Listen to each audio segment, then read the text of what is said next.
it play and call it work.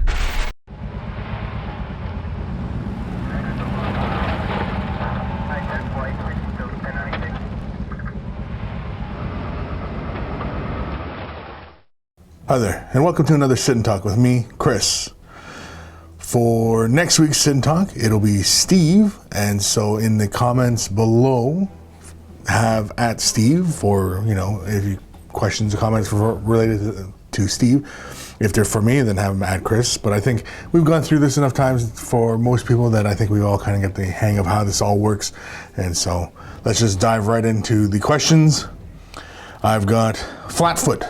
Kris, would you rather fight one Steve-sized quirk or 100 quirk-sized Steves?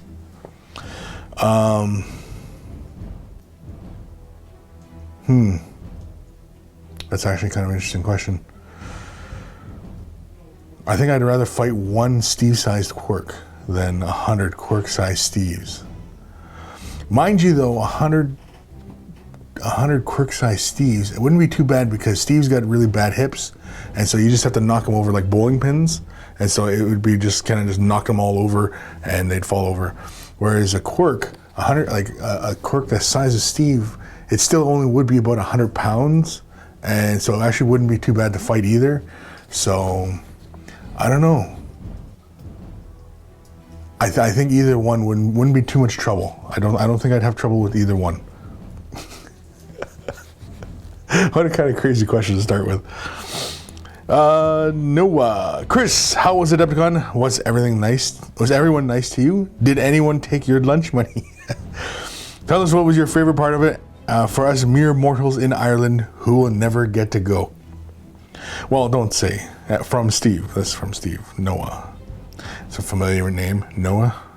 Or N-A-O-O-A? Noah? Nawa? Noah. I know we've talked about that name before, but anyhow, how was Adepticon? Adepticon was good. I had a really good time there. I didn't really play a whole lot of games. It was more or less just like a bunch of days of just wandering around, meeting people. It was really great meeting, like Vault members and, fans of MiniWarGaming and fans of Way of the Brush. A lot of people, just kind of stop and, say, hey, Kris, we'd chat for a little bit. I had one fella, can't remember his name, might be Jack. If I got it wrong, I'm sorry, buddy. He had his models on hand, so, I gave him a quick little, look over on his models and stuff like that. He was showing me one of his Terminators and, excellent paint jobs, of course, it's just so many paint jobs, so many good paint jobs around there. And the Crystal Brush, I was surprised at, the quantity of entries is not very high for Crystal Brush, considering that it's got such a high first prize, yet the quality of work is superb. I mean, every piece there was something that you would expect to see first place at, say, a Golden Demon or something along those lines.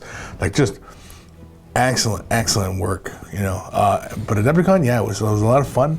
It was one game I got in. I was going to get in on one game. It was a pirate game.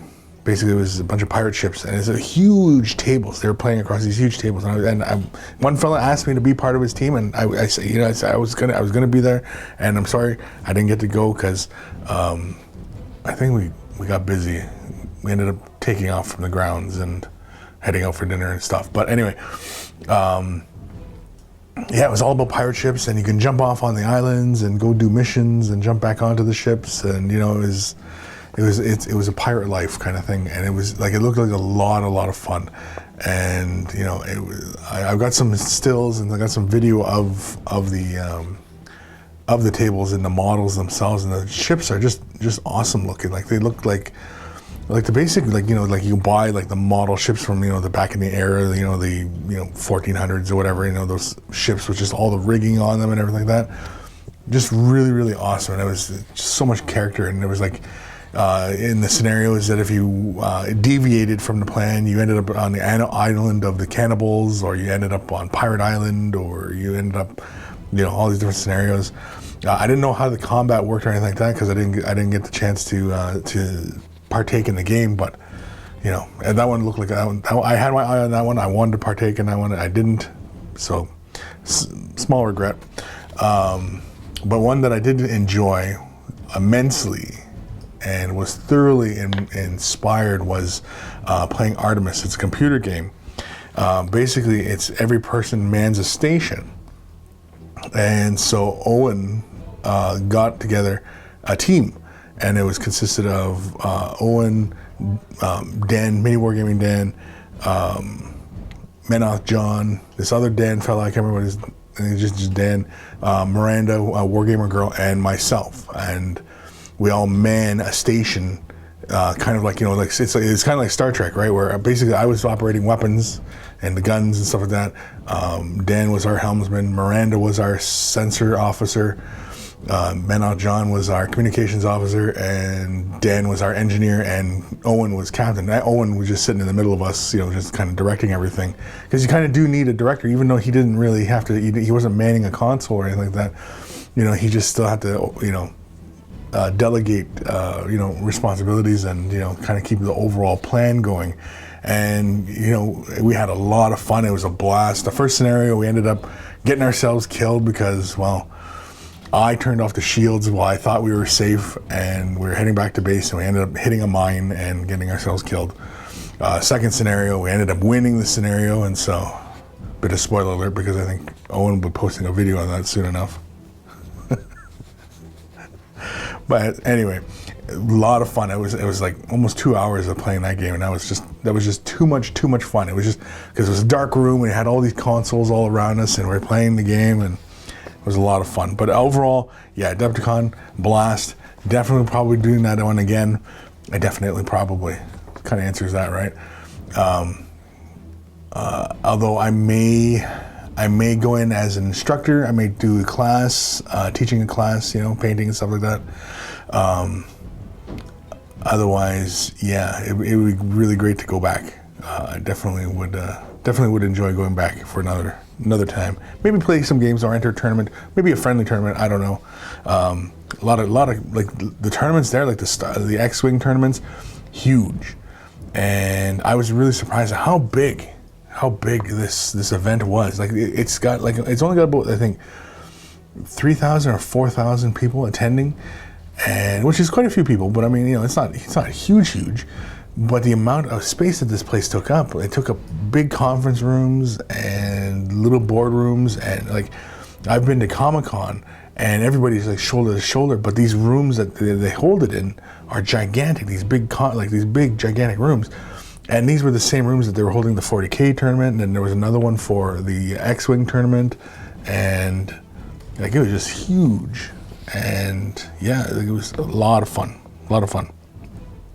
Was everyone nice to me? Yes, everyone was nice to me. Nobody picked on me. Nobody took my lunch money, anything like that.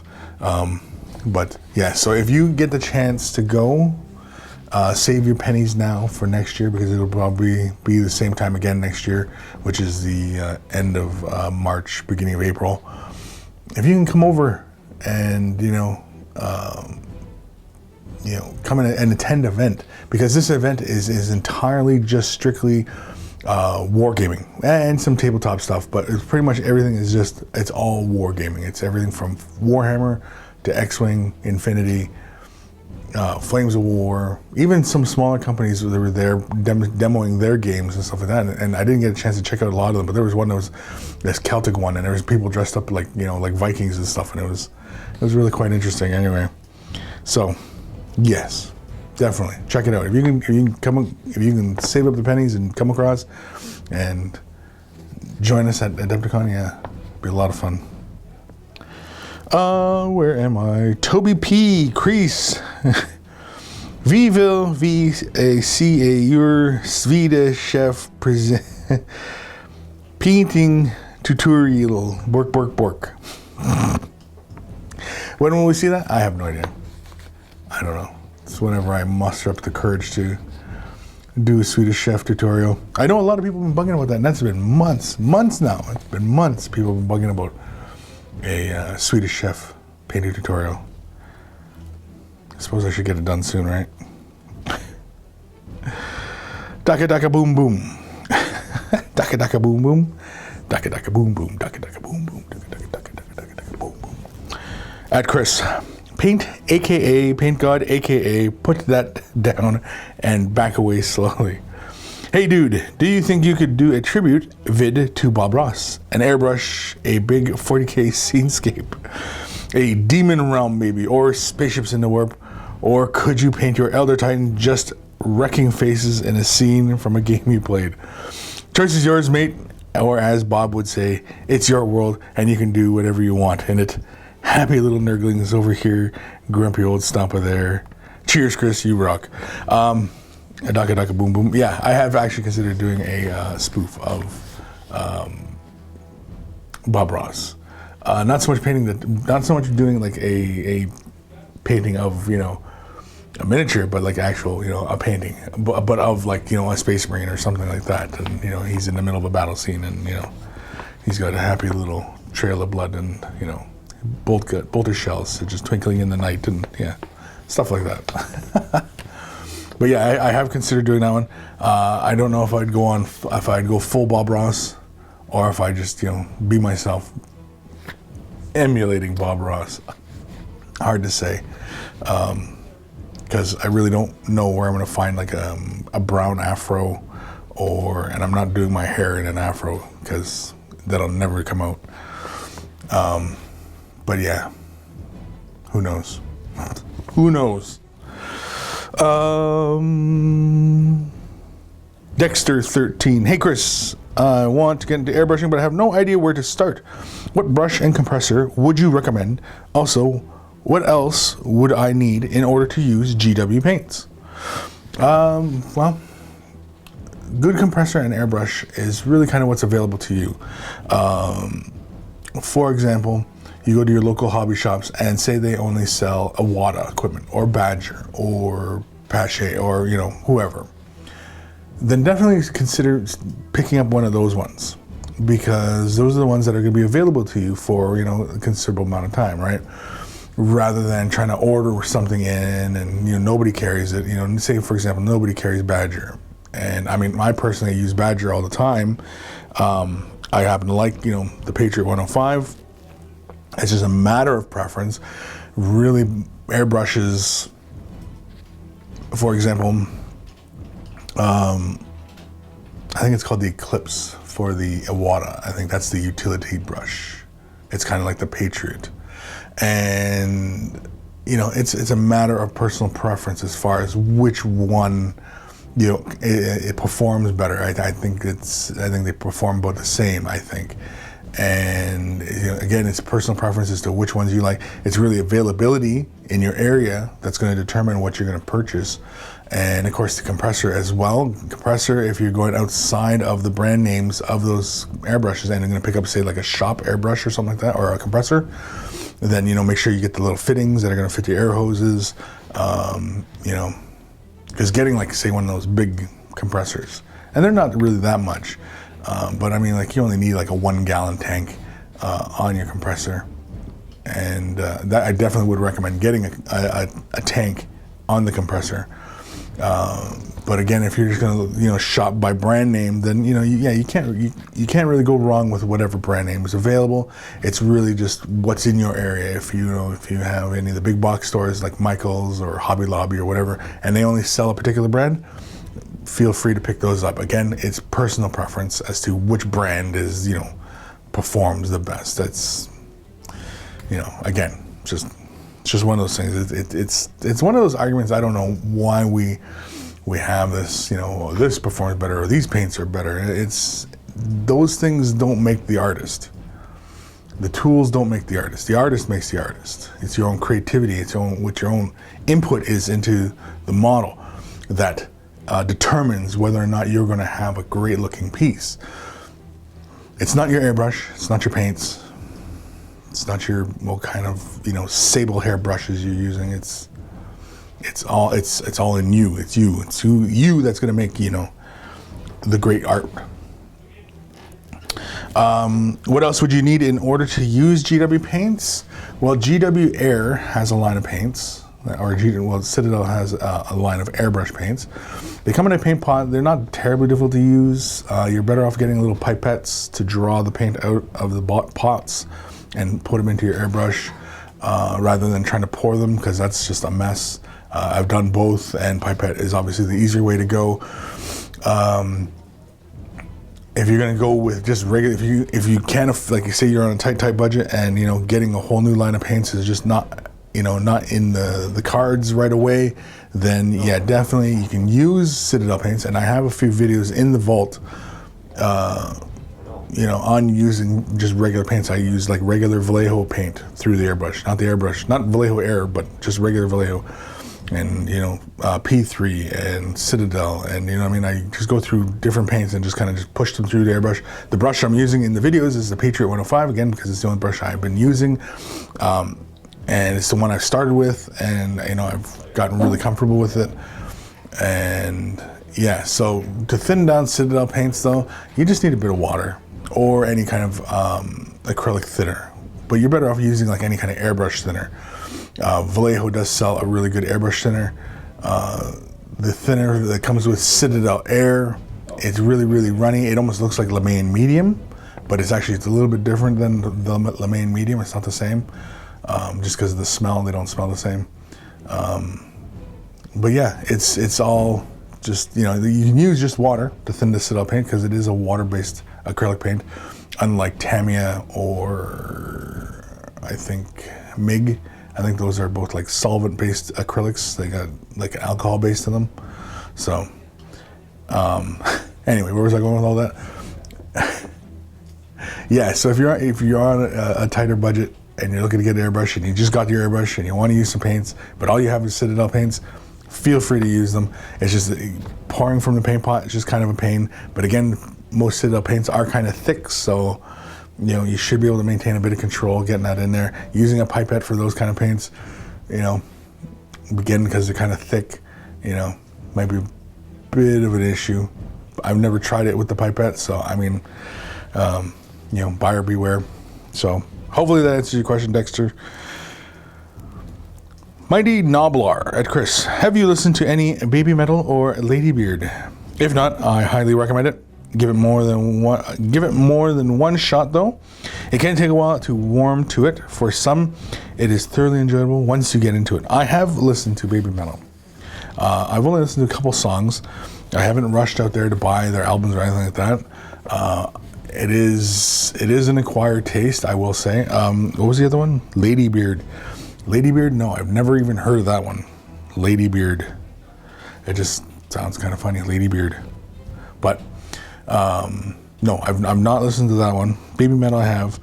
I do like my heavy metals, and Baby Metal is kind of in there as far as weird stuff. But I've listened to some really kind of experimental music. If you ever listen to anything by Mike Patton, frontman for Faith No More, if you listen to any of his side projects, they're way out there. So yeah, Baby Metal is just Japanese.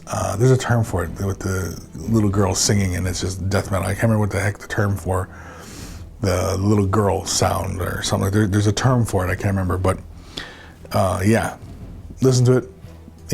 Didn't make me want to rush out and get it, but I didn't mind it. It was actually kind of fun, because it was just this grinding track right in the beginning of it, and and then you hear these high-pitched little girl voices. It's like, whoa, what?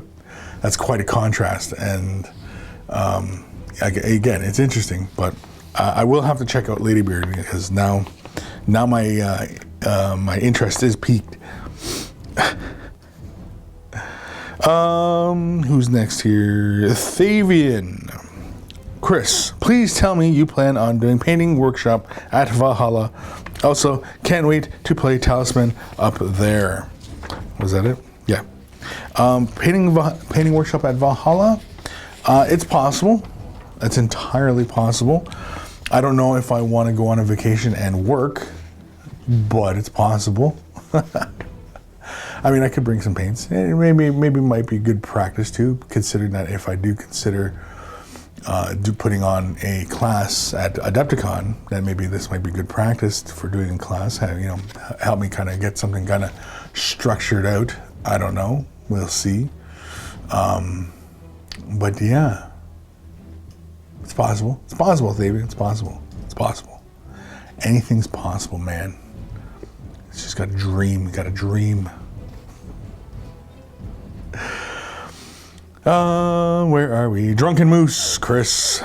If you could play in any band, what band and instrument would you choose? Well, I have played in a band when I was a younger fellow, and I was singer, lead singer, and that wasn't bad. I mean, like I used to sing like in the church choir. I used to sing in the choir, and then of course then I sang, for our band back in the day. And this was in high school. We didn't really go much further than that, although my former bandmates, which were mostly family members at the time, have gone on and continued, their work in music. My cousin, who used to play guitar, he still plays guitar in a band, Guard of Bedlam. Our other guitar player, Colin, he's gone up north and he's got his own band. In fact, he had, I think, a record deal with some Canadian record label. Anyway, his music was on Much Music when Much Music used to play music videos. His video used to play sometimes, and yeah. Oh, and my buddy, the drummer Chris, he moved down south. He drums with another band as well down south in New Mexico, or is it Arizona? I think he's down there somewhere where it's really, really hot. Anyway, he's down that way. Yeah. But now, of course, then, when I was growing up, heavily influenced by a lot of rock and metal and stuff like that. My brother, that stuff kind of wore off on my younger brother. And so then my younger brother, he joined the band with my cousin, Guard of Bedlam. And so they all play and rock it out. And of course, they had the opportunity to open for Kiss when Kiss showed up in town, and they opened for them. And so that was probably one of their biggest highlights. But anyway. So yeah, what would it be? Any band? If I could play in any band, I don't know. I don't know if I'd be any band. I think I'd rather do my own thing, make my own sound, be original. At least as original as you can these days. It's kind of tough. Mentality, Kris. Swedish Chef, how to combat phase, please. Well, what? Yeah, I think it's combat. Swedish Chef, how to combat phase, please. I don't get the question. I don't get the question. Mentality. But I don't know. That's kind of freaking me out now. We'll have to skip over that one because I don't know what that means. Swedish Chef, how to combat phase, please. Like the Swedish Chef teaching a how-to class on how to play Warhammer? That'd be kind of interesting. See, I just need the hat and the mustache, right? And then the chef coat. And it'll be, away I go. I'll be rocking and rolling. But anyway, Drunken Moose. Kris, do you, didn't I read Drunken Moose? Didn't I already just read that? Oh, he's got another question. Okay. Do you like the idea of you hosting a show where the content producers paint blindfolded, model painting each other? Model painting each other. Do I like the idea of hosting a show where the content producers paint blindfolded? Sure. Every day, if it was like an everyday kind of show or even a weekly show, I think it would kind of have its limits as far as, what you could paint blindfolded. But yeah, I mean, as a challenge, sure, why not, right? Because, sometimes when you're putting your hand close to your paint pots, and you can almost feel which one's the purple one or which one's the red one, right? And you can almost feel it. Now, if it's just muscle memory, because you always put them back in the same spots, but usually I kind of end up getting them messed up all over the place. And so I usually kind of feel it, oh, here it is, and I got the paint, and it's the right paint. And yeah, is it like using the Force? I don't know. Is it some sort of Jedi power? Maybe, but I don't know. But do I like the idea of hosting a show? Sure, I do like the idea. I like the idea. There's a lot of ideas I like. Some ideas, not so much, but What time we at here? Holy moly, we're almost done for this first segment. Erber. Kris, are you, besides Matt and Dave, the employee who have been working at MiniWarGaming the longest among the current staff? No. There's Justin as well. Justin handles our shipping and receiving. He's probably been here third most behind Matt and Dave. Would that be right, Justin? You're third senior? Yeah. Yeah, you're third senior. Yeah, so Justin's third senior. Justin's not on camera very often. I don't know why, because he's such a pretty man. But, yeah. Really, come on, you want to get on camera here? No. All right. You had your chance. I'm never asking again.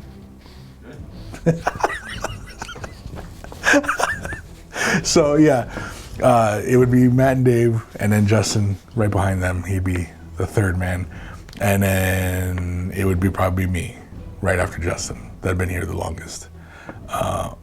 Survived the longest, maybe? Is that the right word to use? Would you use survived? Yeah. Survived? Yeah, we agree, survived. Yeah, it's in the Darwinian sense, we've survived. Dum. Eldar shall rise. Kris, I am new to 40K. I got into it through the PC games, but decided to get into the tabletop. I chose Eldar for my army after playing Dawn of War 2. What would you recommend for starting a Beltan style army? I know I want Mogan Ra for my HQ and some Dark Reapers. Ooh, good choice. Also, how do the formations work in the combined arms detachment? Do they take up one slot even though it might be made up of 3 units, or does each unit in the formation take up a slot? No, it's the formation takes up one space within the formation. You can do the combined arms, and then you can buy the formations, and be a completely legal force like that. Starting off with Mugen Ra and some Dark Reapers, awesome. Dark Reapers, really good, really killy. If you're facing a lot of Space Marines, definitely take lots of Dark Reapers, especially now that I think it was in the previous codex they changed it, but in this codex as well, where Dark Reapers can also walk and shoot the gun as well. Before, many moons ago, Dark Reapers had to stay put and fire the missile launchers all over the place, and they had the limited range, whereas now that they can walk and shoot, and they can do whatever they like, right? So, doing a Beltan style army, well, if you're going to go with Dark Reapers and you're going to maximize that heavy power, that firepower, that range, you definitely need some close-in support, because once the enemy makes it close combat with you, then you're kind of pooched, and you need some counterattack in that regards. So you need either some Scorpions or some Banshees, or both. You need some Shining Spears with Banshees and Scorpions, or both. Going Beltan, I mean, it's all aspect warriors, right? So you have the free ability to go just strictly aspect warriors, which is a very powerful force. And you can even leave them outside, wave serpents. You don't even have to purchase wave serpents and just go strictly foot troops and still be a highly mobile force. Warp spiders. That's another one, warp spiders. My God, can you imagine playing a game where Dark Reapers are just, mowing down Space Marines, and then as the Space Marines are trying to advance, there's warp spiders guarding them, and every time the Space Marines try to deal with the warp spiders, they keep disappearing and moving around, and and then as their numbers get whittled down, then the Banshees and Scorpions charge in and finish off what's left, and backed up by an Avatar. And I mean, like, Avatar, he's no slouch, and he'll make those foot sloggers fearless, and you won't break, and of course he'll be your spearhead. Mugen Ra, he is an excellent choice for HQ. He's not terribly priced. He's a little high priced, but I mean, like, he's not that bad, considering that can't remember if he still has the ability to single out people, if he still gets precision shot or something like that. But anyway, yeah, he's still an excellent choice. Another Phoenix Lord I would go with alongside him would be somebody like probably Jane Czar or Fugan. I can't remember how to pronounce the name. Fugan.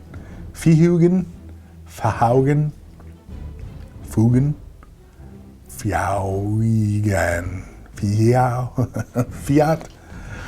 So anywho, yeah, but I mean, going with the Dark Reapers as your main core, like as your central part of the army, sure. Depending on how many you get, you know, if you had like say 4 or 5 squads of them, kind of just traipsing about, it'd be pretty scary. Any Marine player, you know, would be wicked scared of that.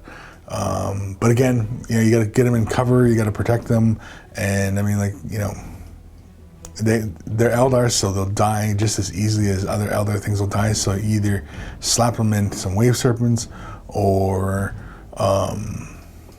get them in cover, and of course give them somebody also who's going to be able to protect them as well, right? Web spiders, close in support. I would say close support.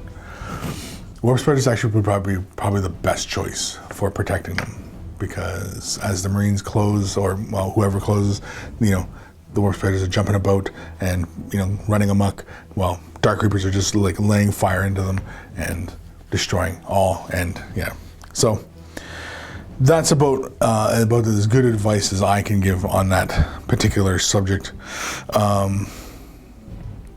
Yeah. So hopefully that helps Eldar Shall Rise. And, you know, of course, even though you're going with the Bell 10 style armor, you don't have to color. Well, the Aspect Warriors are all done, like the Aspect Warriors are all done in their shrine colors. So you don't have to, you know, worry about, you know, what colors should they be or anything. You can paint them their default kind of colors or any variation of that. Yeah, so should be good. You just got to put the little symbol there with the little heart on it, on their loincloths and stuff like that. I mean, you don't have to, but I mean, if you want to have them unified, yeah, you probably should. Heck, probably all the loincloths on them, you can do like the Bel-10, where it's kind of a green with the thorns, has the symbol, and all the Aspect Warriors have that, you know, so they all look unified. Just an idea. Alrighty, last one. This is from Nex. Kris, have you seen a YouTube channel called Way of the Brush? The guy who hosts it looks a lot like you. Doppelganger?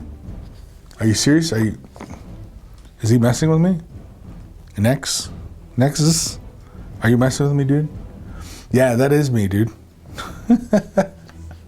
If you've ever watched Way of the Brush, if you ever watched the show, you'll see that when I start talking, I say, you know, welcome to another episode of Way of the Brush with me, your host, Kris, aka MiniWarGaming Kris, aka the Name Butcher. And so, yeah. And of course, Way of the Brush, I mean, if you're not watching it, then, you know, what are you doing with your time? Because it is both informative and entertaining. It is the most interesting and informative 120 minutes on the internet on the wargaming lifestyle. And so that's it for our free edition. Join us in the vault for the next segment of this sit and talk with me. If you're not already a vault member, you can sign up for a 7-day free trial and just click the link below in description. And of course, if you want your questions for Steve will be the next sit and talk. And so if you have any questions for Steve, have them at Steve in the comments below. And if it's in response to what I've had to say today, then feel free to write in and just have it at Kris or at, no, just leave it at Kris. I was going to say something clever there, but no, it's not even clever. It's kind of dumb, actually. That's no, I got nothing. Happy wargaming.